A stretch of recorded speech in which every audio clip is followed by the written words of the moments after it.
Hey everyone, it's Juku the Architect, your favorite otokonoko. I originally wanted to make a video responding to Chris from Abroad in Japan's video, What I Really Think About Japanese YouTubers Reacting to My Videos, but instead, I'm going to make the video that Chris should have made in the first place. To catch everyone up to speed, a podcast called Trash Taste made a highlight video complaining about Japanese YouTubers making fair use reaction videos. Chris, a longtime collaborator with the members of Trash Taste, came to the podcast's defense with a video telling Japanese YouTubers exactly how he wants Japanese people to make videos. Yes, it's as questionable as it sounds, and a joke here and there cannot mask the true culturally imperial messages of these videos. I responded to Trash Taste and Chris, but not by name. Links are in the description. I want to use this video to do two things. Most importantly, I want to thank all of the Japanese creators who've made reaction videos. I also want to warn my Asian brothers and sisters about cultural and societal imperialism because it oftentimes flies under our radars. It's subtle, but damages our sense of self-worth and way of life. First of all, domo arigatou gozaimasu. Thank you to all the current, past, and aspiring East Asian creators who have made some great videos and reconnected me with the cultures that I rejected as a young Asian American growing up with an immense lack of representation in the West. To you, reaction videos may merely be a grind, but to me, having regular, steady content from creators who look like me is invaluable. In diaspora and in our countries, we're often told not to make waves, but reaction videos, the ones that particularly react to white Japanophiles, puts the power to tell our own narrative about our own culture back into our hands. Of course, please react to anything your hearts desire. I merely wanted to point out the dynamicism of reacting to Westerners reacting to our culture and way of life. Really, our ingenuity has reinvited old videos into the general consciousness. Non-East Asian creators who have benefited should thank Japanese reactors. This trend on YouTube is ours as Asian people, and I'm going to stand up for it. I've quietly observed Asians get bullied and harassed by non-Asians.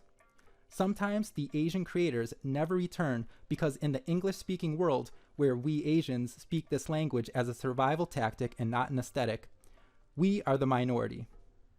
Let this trend burgeon into a bridge between the diaspora and the motherland. Thank you to all Asian YouTubers specifically. I make this distinction as an act of balance, for others hold us down for the mere fact that we are Asian. Imperialism is the act of one nation exerting its power or influence in the form of an ultimatum over another. When Chris in his video gave the requirement to Japanese YouTubers to make reactions that, in his opinion, add value, that stood as an example of imperialism. Chris is British. He fits in well on the English-speaking side of the internet. When he told YouTubers who align with Japanese culture that they need to meet his nebulous requirements of quality, otherwise, implicitly, face social ostracism from English-speaking YouTube, that stood as an example of imperialism. How about we make videos how we want, as long as they fall under fair use and YouTube has no problem with them? Chris even went so far as to parody someone who has a problem with his videos and ideology. So it's okay for us Asians to have requirements and to have to watch our step in the Anglosphere, but you and your buddies can do whatever you want, say whatever you want, with no even mere mention of possible criticism. This is why foreigners get away with treating Asian people poorly in their own countries. Chris believes that there should be standards for how Japanese people should behave when making videos in English. But it's ridiculous when people have standards about how a white internet celebrity should view Japanese society and culture while he's in Japan. My Asian brothers and sisters, please understand that things are not fair for us. Please read into the things people say. It's okay to be angry. It's okay to point out racism and imperialism. The Asian diaspora will support you because we understand what it feels like to be talked down to. Obviously, Asians still face discrimination in the West. Chris mentioned that the insight given in his videos and their previous popularity gave the Japanese reaction videos views. No, it was the fact that a white person's image was in the thumbnail with an English language title. The same goes for the History of Japan video. Do you see the trend? We still need a Western gatekeeper to make it big on the English side of the internet. Hopefully this Japanese reaction video trend continues and Asian content grows, evolves, and finally gets the attention it deserves.